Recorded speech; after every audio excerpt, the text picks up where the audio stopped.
Coming to you from the Sherpa Chalet at the top of beautiful downtown Mount Podcastia, it's a special episode of Too Many Podcasts. I'm Jim the Podcast Sherpa, and today it's a special episode where I get to speak with people from the entertainment industry. So get yourself an aisle seat, pop up some popcorn, and get a cold drink ready, and sit back. Don't crunch too loud, or else you'll miss the interview from the Sherpa Screening Room. Hey there, rebels of the Sherpalution. Welcome to the Sherpa Screening Room, a production of Too Many Podcasts. It's me, Jim the Podcast Sherpa. How you doing? How you doing? When I do these shows, I have guests that are good, I have guests that are very good, and I have guests that are standouts. I recorded this interview back in February of 2020, and it just kept getting pushed back. I couldn't find a date to schedule it, and now I finally have it out, so I'm really glad because this guy was a standout. I had so much fun talking with him. His name is Steve Bluestein. He's got a really fascinating story, and it's really interesting. And the poor guy was sick with the flu and still wanted to do the interview. And I edited out a lot of the coughing and sneezing. There's a little bit in there, and I edited out a lot of my laughing, and there's still some of it in there too. But you get the gist of it once you hear the interview with Steve Bluestein. And before we do hear that interview, just wanted to let you know that today's podcast is being brought to you by Audible, and you can get a free audiobook download and a 30-day free trial at www.audibletrial.com/Sherpa. There's over 180,000 titles to choose from for your iPhone, Android, Kindle, or MP3 player. Okay, now with that out of the way, let's listen to the interview that I had with Steve Bluestein. Hey everybody, welcome back to the Sherpa Screening Room. My guest today is a comic, a playwright, and also an author, and we will be discussing his new book, Take My Prostate, Please. So you got to have a sense of humor if you're going to write a book like that. Say a nice hello to Mr. Steve Bluestein. Hello. How are you, sir? I'm as sick as a dog. How are you? I know the feeling. I'm just getting over being sick myself. Oh, my God. This is the worst cold I have ever had in my life. But you called, and I crawled out of bed to do the interview. So here I am. He will be known as the most heroic guest of the Sherpa Screening Room. I may die right here in the middle of the interview, but it'll be heroic. I'll be heroic. Okay. This is as long as we take care of all the big questions first, right? Right. But, just for your listeners to know, this is the worst flu I've ever had in my life, and I had the flu shot. It's body aches and fever and coughing up small throw pillows, and it's been a month, and it doesn't seem to be letting up. And I went to the doctors, and he said, yeah, you and 900,000 other people have it, so there's nothing they can do for it. So just wash your hands, people. Wash your hands. I'll wash my microphone when we're done with the interview, too, just to be on the safe side. Please. Now, you've been doing stand-up comedy for about a good 30 years?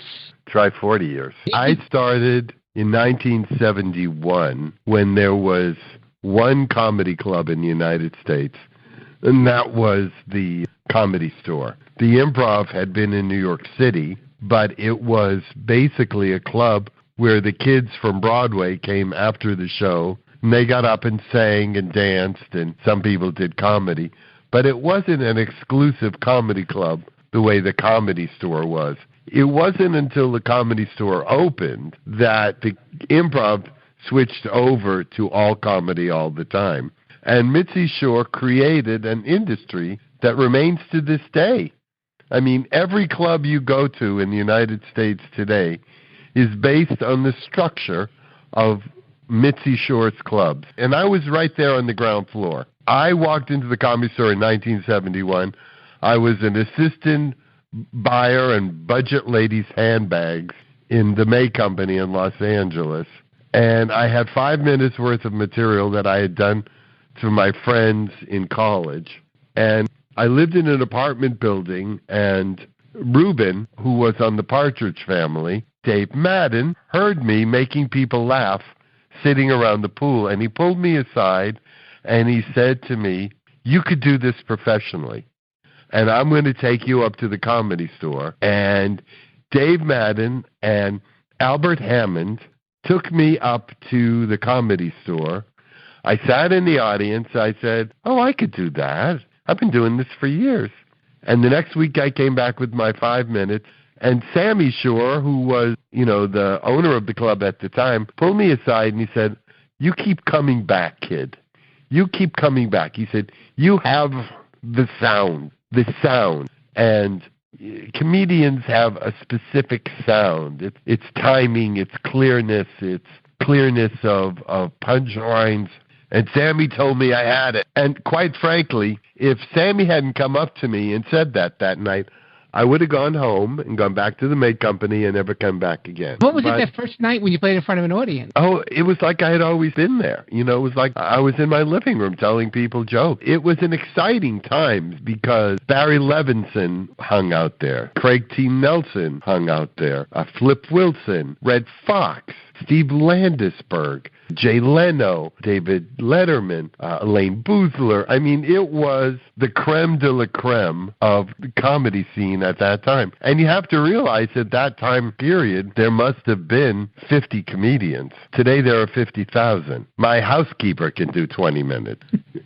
So everyone's doing comedy today. Pat Proft was there. Pat, who wrote all the Zucker films, Airplane, Naked Gun 2.5, all those films. Pat was there and was part of the Comedy Store Players. And Pat and I used to say at that time, we should be writing this down. We should be documenting this. And then we went, no one's going to care. We were right. We should have, and no one wrote it down. And then someone came out with a book called I'm Dying Up Here, who he interviewed all the comedians, but he almost got it right, but he didn't quite get it right. He needed to structure a story with a beginning, middle, and end. And life doesn't have a beginning, a middle, and an end. So he needed to pull elements together and create a story. And then there was that TV series, which I watched one episode of, got completely nauseous, and couldn't watch it again. I think it was also called I'm Dying Up Here, because it was nothing like what it was like. Now, for the audience, they loved it because they didn't know. For those of us who lived it, it was a completely different story. And I guess you had to deal with touring and, getting more exposure. Well, touring didn't happen until after we got discovered. I mean, I went from the Comedy Store to the Saharas in Lake Tahoe in like 24 hours. I got a phone call from my agent. They said, "You're opening for Kenny Loggins tomorrow night in Lake Tahoe." And it was like that fast for me. And then I continued to work for years after that, being the opening act for Donna Summer, Barry Manilow, Melissa Manchester, Kenny Loggins, Frankie Valli, Frankie Avalon, Seals and Crofts, Tower of Power. I mean, I worked continuously until the comedy club circuit called. And then I toured as a headliner on the comedy club circuit for years until I couldn't stand it anymore. In that meantime, you were also one of the founding members of the Groundlings? Again, the whole industry is very incestuous. And I mentioned the Comedy Store Players. Well, the original 4 Comedy Store Players were Gary Austin, Valerie Curtin, Archie Hahn, and Pat Proft. And that night that I went to the Comedy Store, I approached Valerie and I said, I'm new to this. Are there any, of any classes? And she said to me, "Gary is starting a workshop. You should talk to him." So I approached Gary and I said, "I'd like to join your workshop." And I did. And I learned all my improvisational techniques from Gary Austin in that workshop. I learned all the tricks that I use on stage today from Gary Austin. That workshop became the Groundlings. And in my class was Cindy Williams and Lorraine Newman, Terry Garr, Candy Clark, Harrison Ford. They were all in this class that became the Groundlings. And Gary said, I think we should do a show. And I was in the first show the Groundlings ever put on. I think of the 40 years I've been on stage, the 5 minutes I spent on stage with Archie Hahn and Valerie Curtin and myself was like magic. It was like the three of us had one mind. We were reading each other's mind and just interacting with each other, and it was hysterical. And it's one of my favorite memories of all the years of working. And I've worked quite a bit. And I can imagine, and I mean, you've got all this talent, and you're surrounded by a room full of talent, too, so it's probably very easy for you to bounce off of each other, kind of like when musicians who are very talented play together. Did you ever have an interviewer die in the middle of an interview? Yeah, it was. Well, he's exactly right. Jack Sue was in the class, Barney Miller. I actually got to work with Jack Sue. I remember as a child seeing Jack Sue in Flower Drum Song, the movie. And the thought that I was actually on the same level as Jack Sue was amazing to me. It was an amazing time, and it created an amazing institution. I'm going to blow my nose now. Okay. I hope people are having dinner. One time in Las Vegas, I got a flu like this, and I was opening for Sha Na Na, and I was so sick I couldn't get out of bed, and they sent a golf cart to my room, and I got on the golf cart. They drove me to the stage. I got off the stage and stood in front of the microphone. The curtain opened. I did my show. The curtain closed. The golf cart came back, picked me up, took me back to my room. But in that particular show, I was so sick, I said to the audience, does anybody have any Vicks? And this woman comes up, approaches the stage with a box of Vicks cough drops, and she hands it to me, and I jump off the stage, and I want to hug her, but she doesn't want to get infected, so she's running away from me, and it was hilarious. It was hilarious. It was good times. Now, all those hotels are gone now. The only place that I worked that's still there is the MGM and Caesar's Palace. I guess that's probably a completely different life being a comic in Vegas as opposed to a comic in New York. They have what we call in Vegas a commercial audience, which means it's an oleo of people of all different kinds from all different places, so that you have to hit a note that everyone can relate to because everyone's from a different place. In New York City, they're all dealing with the same things. The apartments are too expensive and too small. The streets are dirty. The subways are crowded. You know what I'm saying? So you can touch on those subjects, get a bigger response.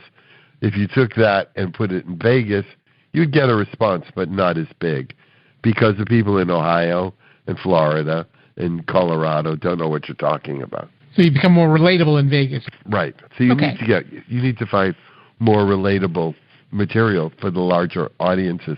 And conversely, if you did the Vegas material in New York, it would lie flat because, they don't know it, they're not relatable to that. How much of your writing background did that play into your role as a stand-up? Well, in the beginning, I walked around with a pad of paper and a tape recorder at all times, writing as much material as I could. But David Brenner said to me, I can't write at a desk. I write standing on my feet. And that really applied to me. I started writing new material on stage in front of a live audience. I would go on stage with a note. It said vacuum cleaner.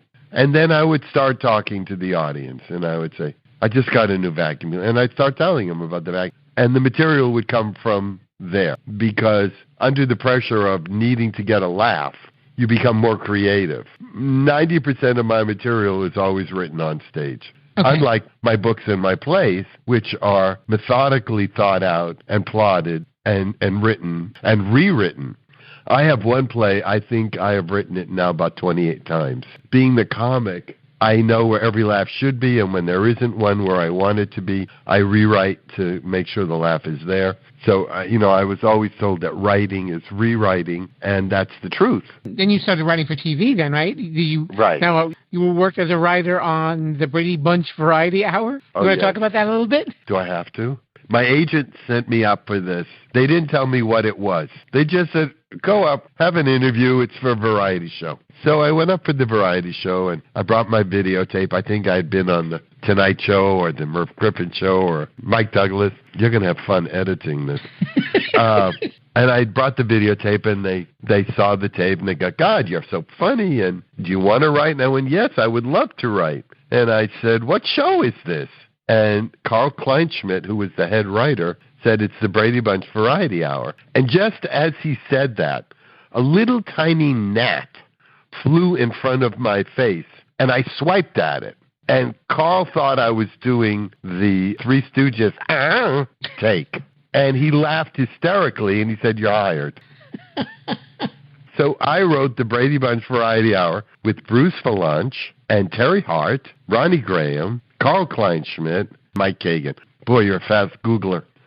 Mike was a great writer and a great guy. Love him. We were all stoned 90% of the time, and we're all writing "Hi, Honey, I'm Home." It was the most bizarre show. Bruce and I shared an office. It was hilarious. In the middle of the show, I walked in, and I said to Carl, "Oh, by the way, I'm having my nose fixed on Friday." And Carl said, "Okay." I said, "So I probably won't be in on Monday, but I'll come in on Tuesday." He said, "All right, fine." I had my nose fixed, and I came in on Tuesday, black and blue, with a face twice the size that it was, and a huge bandage. I didn't know what I was thinking. But across my forehead was this big bandage, and I had written in black magic marker, "Under construction." Florence Henderson, for the next 30 years, every time she would run into me, she would go, "Under construction." She loved that. And then a few years later, you did your first movie. They called me Bruce. Johnny Yoon called me up and said, "Would you play a Jewish gangster in my film?" Johnny was an old friend. You're all starting out together. So you're all like a big family. We hung out every night for years together. So Johnny called me up and said, "Would you do the movie?" And I went, "Of course." I didn't even care what the part was or how much it paid. And I did the movie. They called me Bruce. The worst movie ever made in the history of film. So far, I've written the Brady Bunch Variety Hour, which it was voted the fourth worst television series in the history of television. And I said to Bruce for lunch, "We're so unlucky, we can't even get the worst television show. We have to get the fourth worst." So then you got into writing plays and writing books. When I got off the road, I've been on the road for so long, and I couldn't stand it anymore. And the quality of the acts in these comedy clubs just went down and down and down. When I started doing stand-up, I was proud to call myself a comedian. But by the time I'd gotten off the road, like I said, my cleaning woman could do 10 minutes, and everybody was trying to do comedy because they wanted to get noticed. And nobody was really funny, and everybody sounded alike, and they all talked about the same things. And I didn't want to be clumped into that category of comedian. So I got off the road, and I decided to write. And I wrote sitcoms and variety shows. And then when that phase of my career was over, I started writing plays. I wrote 7 plays, 7 or 8, I can't remember. We traveled. Again, I had to travel. When the plays went into production, I was on the road with them. And my final, because I'm really retired now, because with this cold, I'll probably be dead by Thursday. I wrote 2 books, Memoir of a Nobody, and the latest book was called Take My Prostate, Please. And I had been diagnosed with prostate cancer, and as I was going through the process, things would happen to me that only happened to me. Very strange, funny things. So I started documenting it. And so I documented the diagnosis, the surgery, and the after, the recovery. And I ended up with a book that people who had prostate cancer or were about to go through the surgery, or spouses or lovers of people with prostate cancer, could actually read and know what to expect. And it was very helpful. And that's the most gratifying thing to me, is that people are laughing and they're learning, and they're learning that the diagnosis is not the end. Comedy also comes out of a place of pain sometimes, because you don't really hear comics doing routines about how wonderful their life is. They're usually some sort of suffering. And I guess with your background and your experience as a comic and knowing about timing and how to write, it probably fell together for you pretty naturally, I'm guessing. Well, yeah, I just see things differently. I believe there are 2 types of comedians. There's the intrinsically funny comic who sees life a little differently than everyone else. And then there's the technician who has learned that if he says 7 words in a row and stops talking, the audience will laugh. David Brenner, who was a friend, is one of those intrinsically funny comedians. David was walking down the street in New York City. A manhole blew up and 25 feet up into the air. David looked up and went, heads. That's an intrinsically funny person. So I'm an intrinsically funny person. You can't tell today because I'm dying. I'm an intrinsically funny person, and I just see life differently than other people. For instance, I was coming back from the doctor's, and the tire light on my car went on. I started looking for an air pump, and I went to like 5 different gas stations, and no one had an air pump. And I said to myself, they have a mini mart at this gas station. You could cater Thanksgiving for 12 people in this mini mart, but you can't get air for your tire. Who designs a gas station and says, I think an air pump is going to be too expensive to put in, but we need a Slurpee machine? And that started a whole chapter in the book, a very funny chapter. Memoir of a Nobody is a collection of a lot of short stories, all based on events in your life, and I was kind of skimming through it. I was wondering, could you relate the story of when you had Estelle Harris from Seinfeld and her husband over to your house for dinner?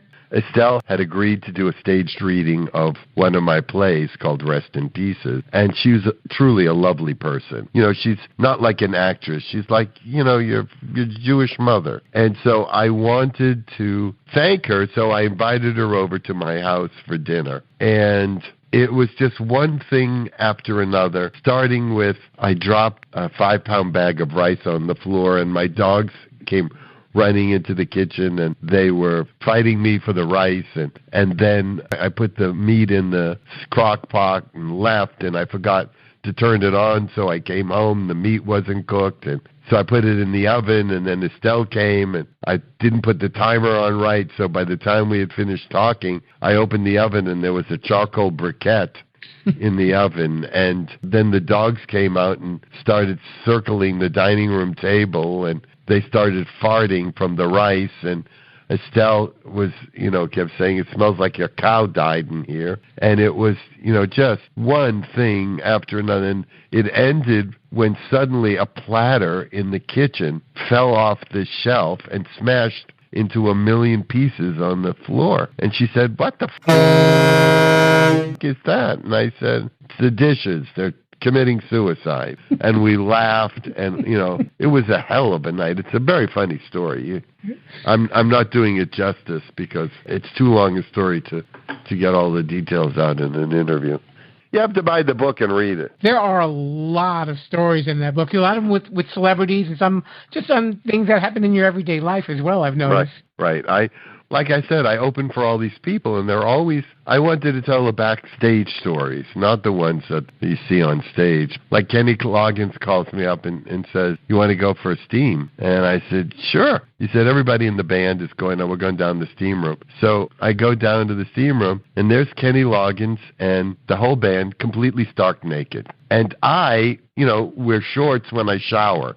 I'm so modest. And I had to get undressed in front of all these with a washcloth. And I can't, and I'm sitting there going, I can't believe I'm sitting here naked with Kenny Loggins. That's the kind of stuff that's in the book that may not sound funny now, but written, it's really funny. The writing puts it into a little bit better context. Yeah, it does. Your newer one, Take My Prostate Please, that came out in October of last year. Right. And like you said, it's really been like a good coping tool for. Are you feeling better now, or things are coming along? Yeah, okay? I mean, I'm fine. So far, knock wood, all the tests are negative, so everything's good. The thing with prostate cancer is early detection. You get it early, it's very survivable. And I was very lucky, and we got it very early. The thing about the book is that my doctor read it. He said it's the best tool that he's read about the experience of having prostate cancer. And so he was going to give his copies to his patients, which I thought was great. I really thought that was great. And of course, the books are available on Amazon. They're published by Bear Manor Media, which is a publisher that my agent found for me. And they're on Amazon, they're on iBook, eBook, Nook, Kindle, Barnes & Noble. If you go to Amazon, you just put my name in, and you'll find the book. what we can do on the show notes, I'll put in links to both books for people who want to check them out. Oh, that would be great. That would be terrific. Yeah. You said you're retired. I am retired. I sold my house in Los Angeles, and I've moved to the desert where old show business goes to die. And I've never been so happy in my life. I found this magnificent home. It's 4,000 square feet with a guest house and a swimming pool and a 3-car garage.